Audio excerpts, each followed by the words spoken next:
Tá chorando porque se você tem um Deus que cuidar de você e jamais te esquecer, Ele sabe de tudo que você tá passando e mandou te dizer que Ele está cuidando. Oi, gente, tudo bem? Me chamo Larissa, me apresentando aqui para vocês. Esse é o primeiro vídeo que eu tô fazendo aqui para o meu canal.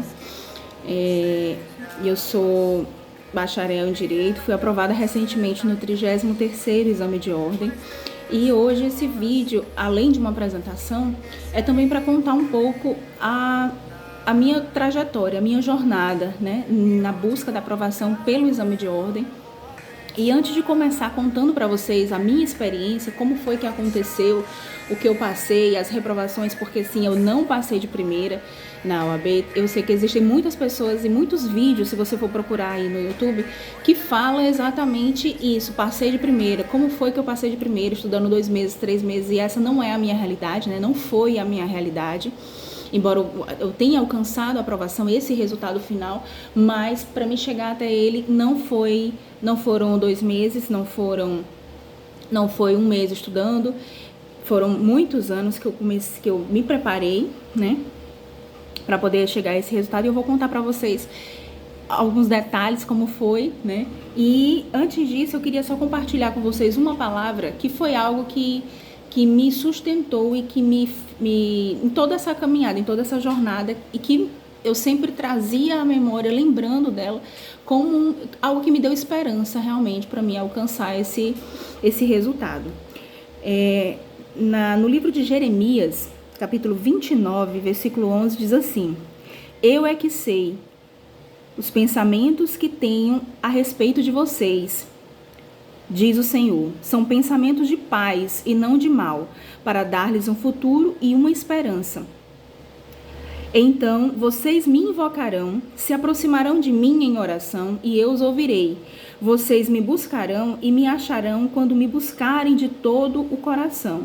Serei achado de vocês, diz o Senhor, e farei com que mude a sorte de vocês. Então essa passagem, em outras versões, fala que eu bem sei os pensamentos que tenho a respeito de vós, pensamentos de paz e não de mal, para vos dar o futuro que desejais, né? É uma passagem, tem várias versões, mas o sentido e a mensagem é a mesma, que Deus ele tem prazer, né, em realizar o desejo do nosso coração. Existe outra passagem também, eu não vou lembrar agora a referência, mas que fala que até a vontade, os desejos, os pensamentos, aquilo que a gente sente, vem dele, né? É para ele, é por ele. Então, partindo desse princípio, partindo dessa primícia, dessa verdade, é que eu acredito que se ele coloca um desejo no teu coração, se ele coloca algo no teu coração, um sonho, é porque ele vai te dar condições de realizar esse sonho. Pode passar o tempo que for, pode o cenário ser totalmente desfavorável, mas você vai alcançar, você vai conseguir chegar lá, né? Eu creio nisso, e essa é uma verdade que me sustentou durante todo o meu percurso, toda a minha caminhada, toda a minha trajetória, né? E para contar um pouquinho para vocês, eu fiz algumas anotações aqui para tentar ser mais sucinta possível, né? Mais objetiva possível. Então, assim, eu me formei, eu já tinha, quando eu comecei a fazer a faculdade em 2013, eu já tinha um filho de Israel, eu engravidei com 19 anos, então eu tive alguns contratempos, digamos assim, né, no meio do percurso. Quando eu comecei a faculdade, eu já estava, não era mais uma novinha, né, como dizem. Eu já tinha uma certa idade, hoje eu tenho 36 anos. Então, alcancei a minha aprovação com 36 anos, né, na OAB. Me formei, iniciei a minha graduação em 2013. Em 2013 eu iniciei a minha graduação, curso de Direito, em janeiro. Só que aí eu já trabalhava o dia inteiro, fazia faculdade à noite, tinha um filho pequeno já para tomar conta, né? Era casada, sou casada, né? Então era bem corrido e bem complicado. para conciliar faculdade, trabalho, ser mãe, esposa. Então, quem é mãe já sabe que é uma luta, né? Pra gente conseguir fazer qualquer coisa. Imagina uma graduação à noite. Então, assim, eu trabalhava de segunda a sexta, até umas 6 horas. Resolvi fazer uma faculdade próxima ao serviço, justamente por conta de deslocamento, para não ter esse problema também. Então, foi bem complicado e tive muitas pessoas que me ajudaram, né? A minha sogra, por exemplo, que ela que ficava com meu filho para poder ir para a faculdade. E, para minha surpresa, digamos assim, em 2014, no ano seguinte que eu iniciei a graduação, eu engravidei, já no final de 2014, engravidei. Lana nasceu, a minha filha mais nova, ela nasceu em 2015, em abril de 2015, então, aí, para não perder o período, que eu não queria perder o período, porque eu tinha o seguinte pensamento, eu já comecei a faculdade tarde, né? Aí, para me parar, para voltar um semestre, embora fosse só um semestre, mas né, para mim não ia dar certo. Então, eu fiz de tudo para mim não perder o semestre. Falei com os professores, fiz trabalho e coincidiu do mês que eu tive ela, se eu não me engano, faltei muito pouco na faculdade, já era, não sei se teve feriado ou já foi férias, alguma coisa assim, e eu sei que quando eu voltei, quando ela fez um mês, eu voltei pra faculdade, porque eu já tinha prova naquele semestre ali, eu já tinha prova, acho que se eu faltei uma semana, não, faltei um pouquinho mais, faltei uns 15 dias, e, enfim, resumindo a história, eu ia pra faculdade com ela pequenininha, né, bebê no colo, um mês, pra não perder. E aí fiz prova, fiz os trabalhos, o que pude fazer para mim conseguir recuperar não perder o período, né? E aí 2016, com isso, como eu via que a minha rotina, ela me impossibilitava, né? Eu ter tempo para me estudar em casa mesmo, porque quando você trabalha fora, que você chega em casa fim de semana, o que você quer? Você quer descansar, você quer fazer, tem as coisas de casa para fazer, né? Tem as coisas, as atividades do lar. Então você não tem tempo. Se você for deixar eu pelo menos sou assim, eu não conseguia estudar em casa. Eu sentava para estudar e já pensava em tudo que tinha para fazer, e menino do lado, e enfim. Então eu pensei o seguinte, eu tenho que fazer um cursinho, eu tenho que me preparar, eu tenho que investir para mim fazer porque já estava chegando o final do curso, e eu resolvi me preparar um ano antes para poder fazer a OAB, né? Então eu comecei a fazer cursinho, comprei livros, comecei a estudar. Só que aí você vê que quando você começa a fazer isso, você vê que tem muita coisa que a faculdade ela não te prepara, assim, ela te dá aquele conteúdo básico, conteúdo programático ali, mas para fazer uma prova de ordem, por exemplo, né, técnicas, estratégias, como estudar, então tudo isso eu fui buscando, eu fui indo atrás e comecei a fazer um preparatório aos fins de semana, porque eu não tinha tempo nem à noite, nem durante a semana, né, nem de dia. Então eu comecei a fazer preparatório fim de semana, sábado de manhã cedinho eu saía de casa para poder fazer esse preparatório. Foi tipo um extensivo, porque eu digo, não, vou estudando devagarinho, vou estudando aos poucos, que vai dar certo. Beleza. Pra minha surpresa, aí quando foi no 23º, exame 23, foi o primeiro exame que eu fiz. Então, exatamente 10 exames atrás, né? Eu passei no 33, 10 exames atrás, eu iniciei aí essa caminhada, né? Comecei fui fazer a prova, estudei, fiz o preparatório, eu digo, vai dar certo, né? Vamos lá, morrendo de medo, né? Como todo mundo, que você vai fazer algo que você não conhece, você fica com muito medo, né? Muito receio. Mas fui, né? Tremendo, nervoso, enfim. 35 pontos, consegui 35 pontos. Eu disse, para 40 falta só 5. Me achei, né? Não, então, se eu estudar mais um pouquinho, acho que dá. Aí, só que eu tinha estudado muito, né? Para essa prova. E não tinha conseguido os 40 pontos. Bate uma frustração, bate o medo, né? E aí veio o exame 24. O exame 24 eu tinha até feito a minha inscrição, mas como eu não tinha feito uma preparação antes, eu tinha só o conteúdo que eu estudei a bagagem que eu já tinha estudado pro 23. E fui fazer a prova pro 24. Nessa prova do 24, eu realmente não tinha nem sentado, feito um simulado, não tinha sentado para estudar. Tinha só o conhecimento que eu já tinha adquirido há um tempo atrás. Então, como eu não estava preparada, eu disse, eu não vou fazer. Mas eu já tinha feito a inscrição e meu marido pagou boleto. E fui fazer. Digo, eu vou. E fui relaxada, né? Porque primeiro a gente vai muito tranquila, vai muito nervosa. Essa eu já fui mais relaxada. Eu digo, eu não vou testar. Mas como eu não estudei, eu me permito fazer essa prova e não passar. Então eu já fui com esse pensamento.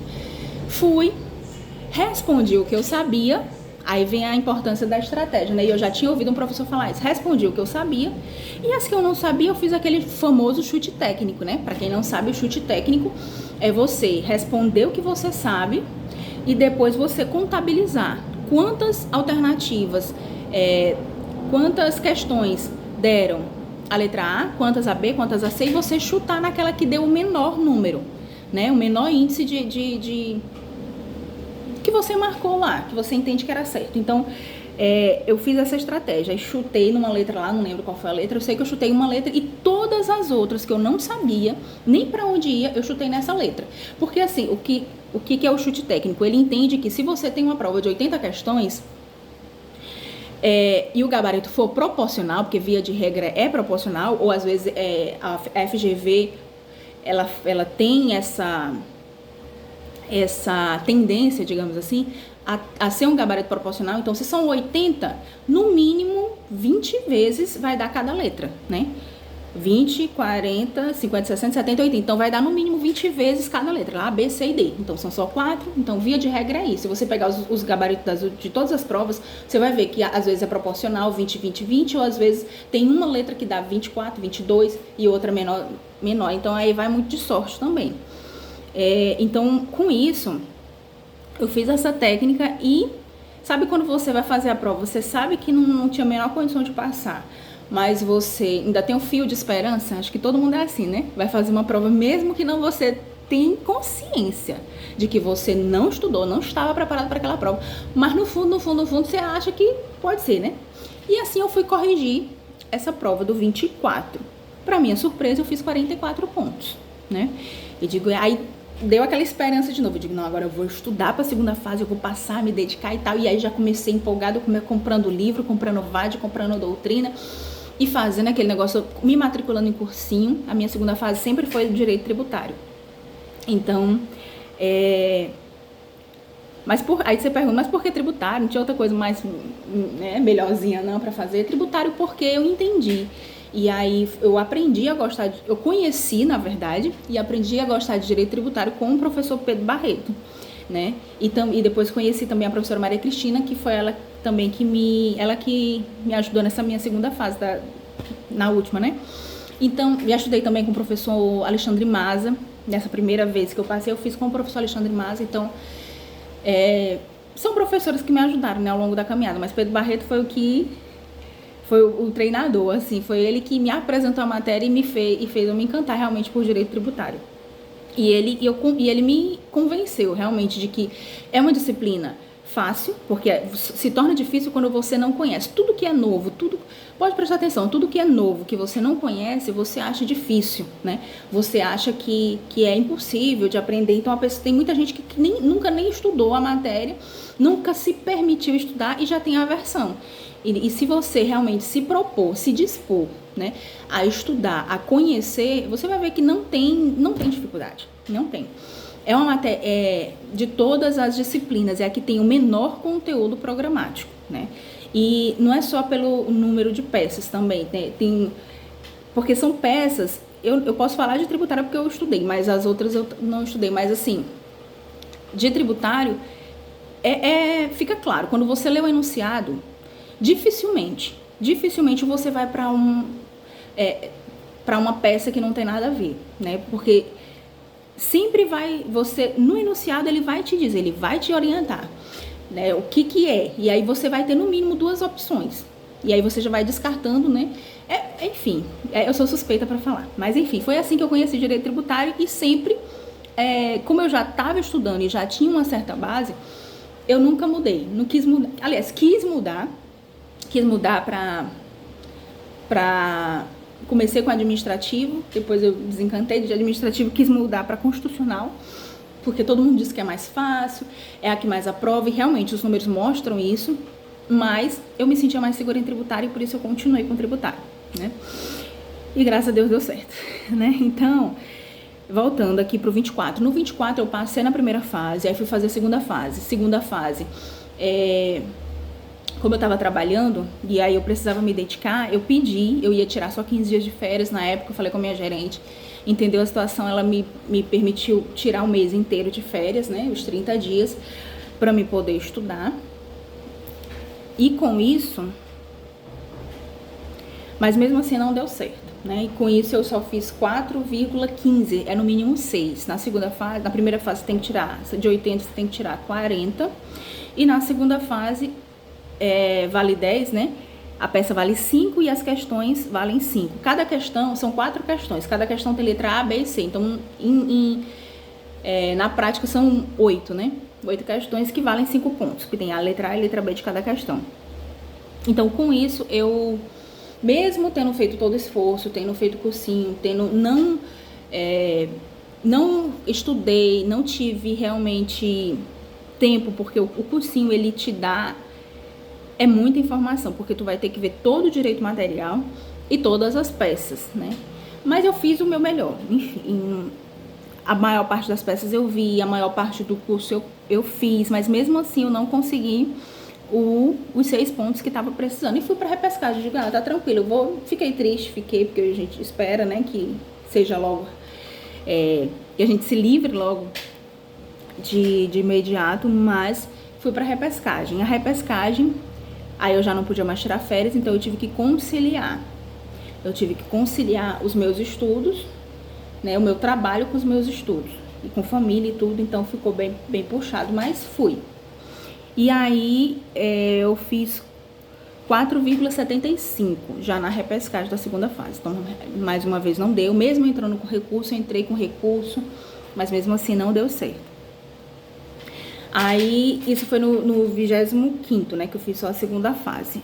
O 26 eu não fiz, e aí foi porque nesse período foi em julho de 2018 que teve, julho foi agosto que teve essa prova do 26, mas aí já foi o momento em que essa reprovação do 25 na segunda fase, ela já me fez refletir sobre várias coisas, né, que eu precisava decidir, porque a nossa vida, ela é feita de escolhas, né? E você não dá pra você ter tudo na vida, né? Seria maravilhoso você ter tudo na vida. Então, nessa fase aí, eu conversando com meu esposo, pedindo direção de Deus em relação a isso, né?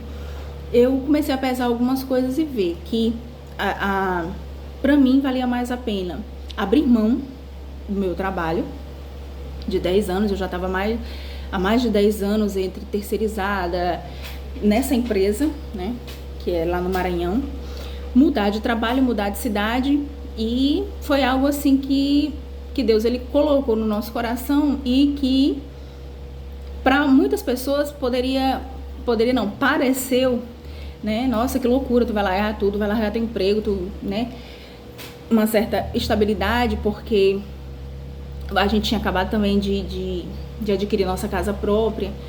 Enfim, a gente mudou os meninos de escola, saiu, veio pro Ceará, né, pra Fortaleza. Foi uma mudança, mas a gente tinha um propósito, né?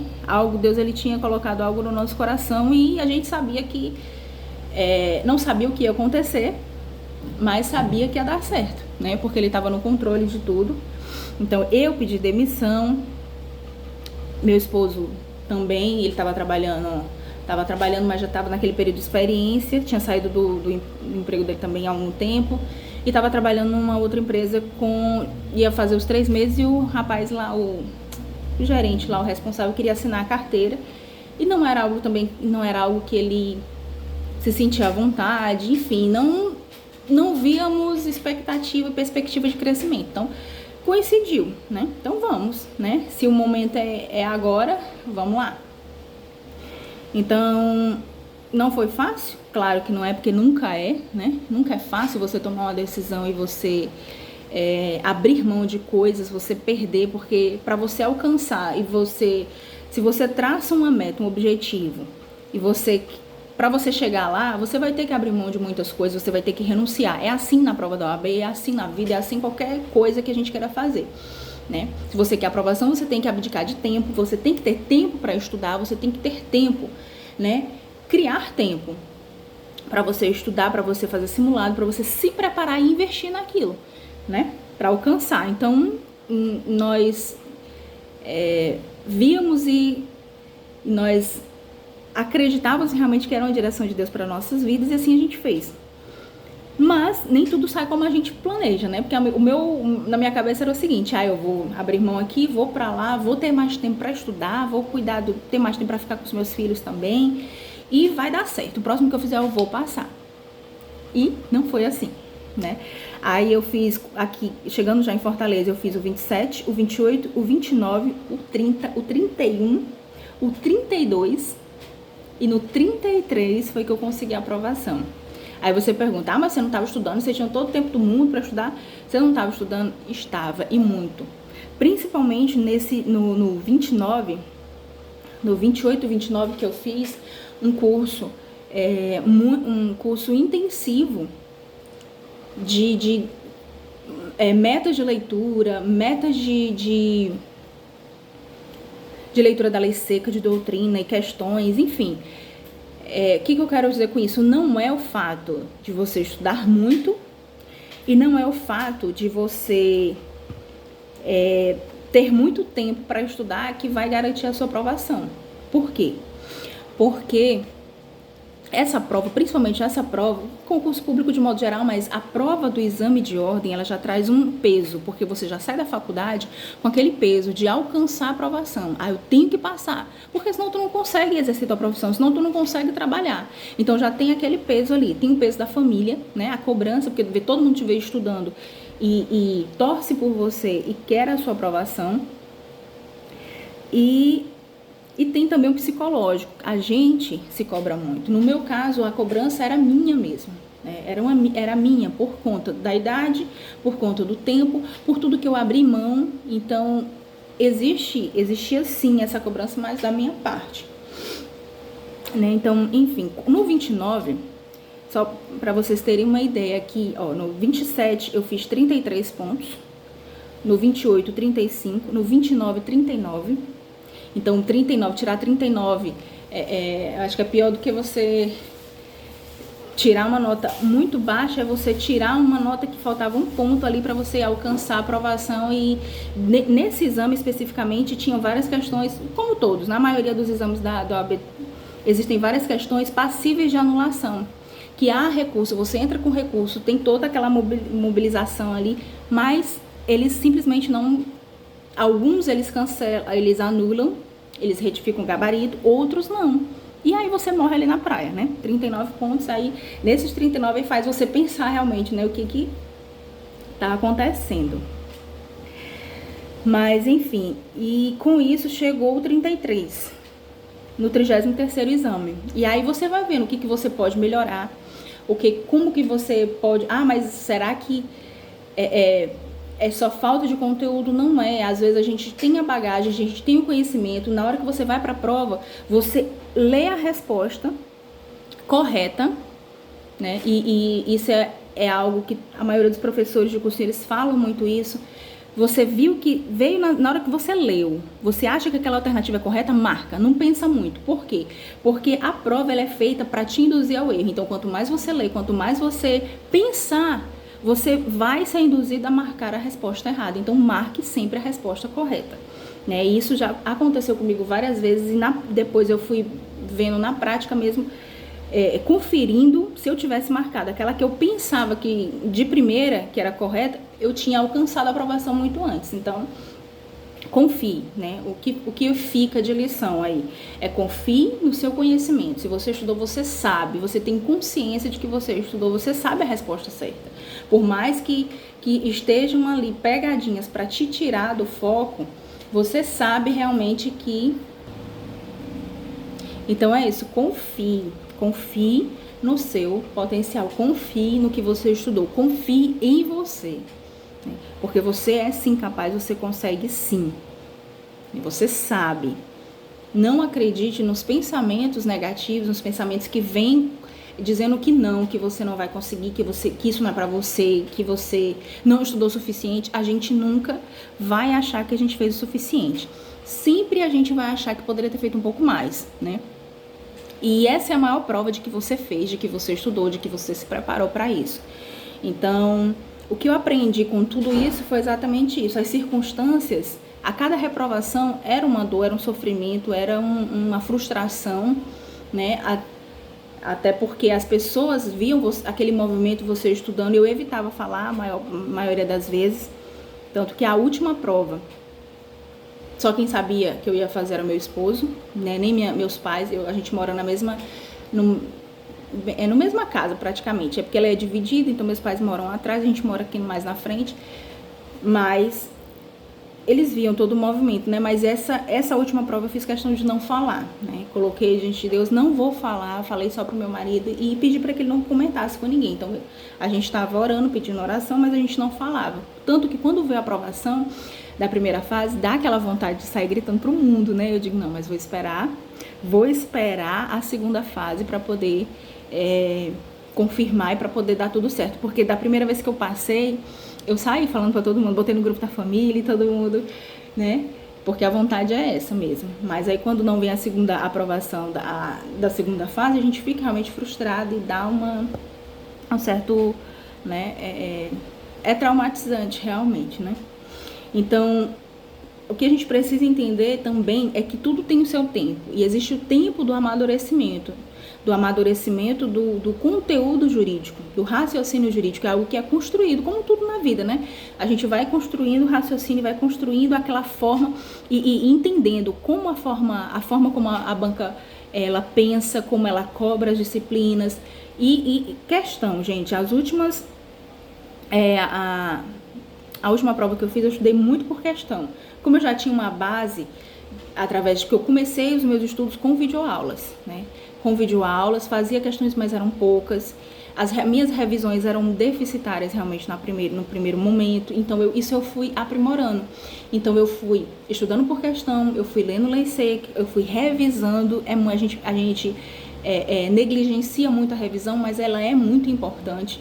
A gente revisar o conteúdo, fazer o nosso próprio material, né? Existem pessoas que preferem estudar lendo por PDF. Eu, particularmente, entendo melhor assistindo a videoaula, fazendo as minhas anotações, eu gosto muito de anotar, fazendo as minhas anotações de uma forma que eu consiga entender e revisar por elas, fazendo meus esquemas e muita questão mesmo. E fazendo sempre simulados também, é algo muito importante. É cansativo, é chato, mas a gente não consegue nada fácil, né? Nada da noite pro dia, nada, enfim. E, como eu falei também, confiar em Deus e confiar em você, né?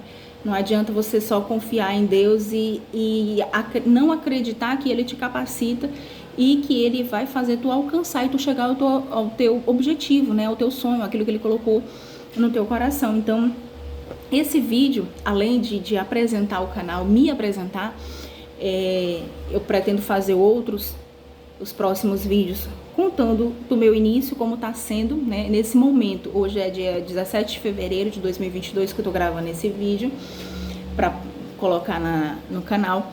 E hoje, dia 12, fez exatamente um mês da minha aprovação. Eu dei entrada no processo de inscrição na UAB aqui da minha seccional, que é aqui em Fortaleza. Estou aguardando...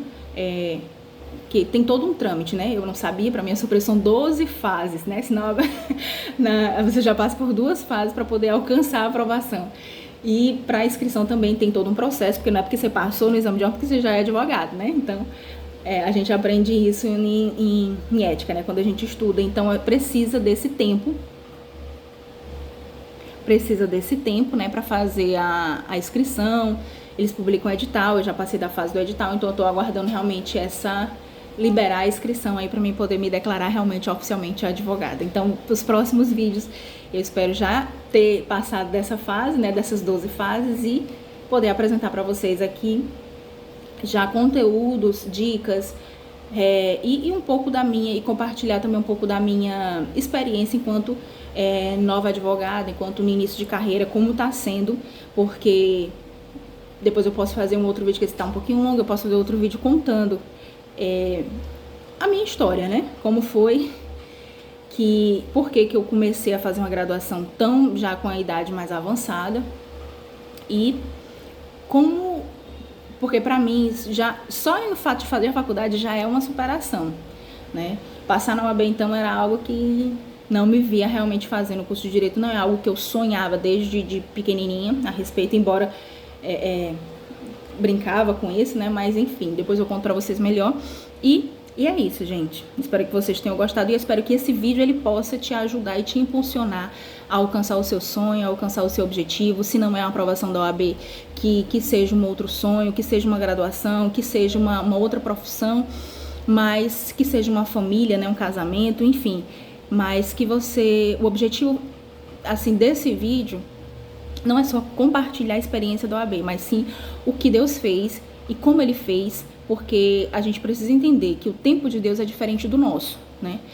O tempo de Deus é diferente do nosso. E quando você coloca a sua vida nas mãos dele, quando você entrega realmente, pede para que ele tome a direção e guie os seus passos e faça a vontade dele, você tem que entender que o tempo de Deus não é o seu tempo. Você de repente planeja alcançar o seu objetivo, o seu sonho em 6 meses, em 1 ano, em 2 anos. Deus ele é no percurso, é no processo, né?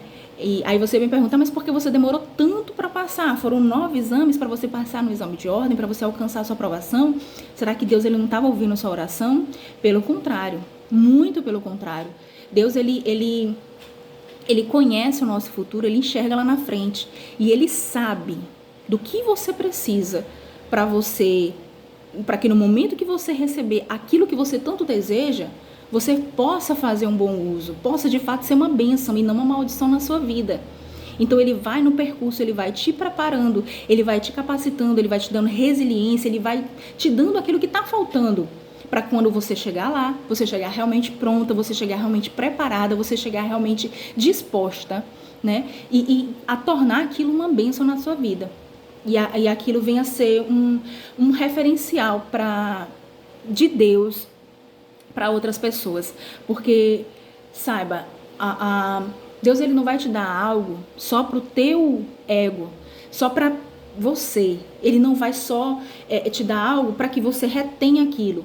Somente para dizer eu tenho e se orgulhar e vangloriar daquilo. Não, de forma alguma. Se ele te der algo, entenda que é algo para que você venha compartilhar e abençoar a vida de outras pessoas, né? Então, se você me pergunta, mas por que dessa tua demora? Não sei, de repente é para você, né? Deus ele fez isso na minha vida e eu passei por todo esse processo de repente para que hoje você que está ouvindo aí seja tocado, seja impactado, para que Deus ele venha te incomodar, ele venha falar contigo, para que você também venha esperar, para que você também venha resistir, para que no meio da tempestade você não venha murmurar. Porque o que atrasa a nossa bênção também é isso, e era algo que eu me policiava muito. No meio das reprovações, eu sempre fazia essa oração: Senhor, eu não sei o que está acontecendo, eu não sei por que eu estou passando por isso, mas eu sei que o Senhor está no controle. Eu sei que o Senhor continua no controle. E que em algum momento eu vou entender o porquê que eu estou passando por isso. E pedir forças para não desistir, porque a vontade que dá é de desistir. A vontade que dá é de chorar, é de espernear, é de entregar, jogar tudo para cima e desistir e fazer outra coisa. Mas não faça isso. Mas busque. Se você não... você diz, mas eu não tenho mais forças para esperar, eu não tenho mais forças para lutar, eu não sei mais o que fazer. Peça que ele vai te dar estratégia, ele vai te dar direção, ele vai te conduzir naquilo que precisa ser feito. E faça o que tem que ser feito. E confie e entregue que vai dar tudo certo. Tá bom? Espero que você tenha gostado, espero que Deus realmente tenha me usado como canal de bênção para a tua vida. Tchau!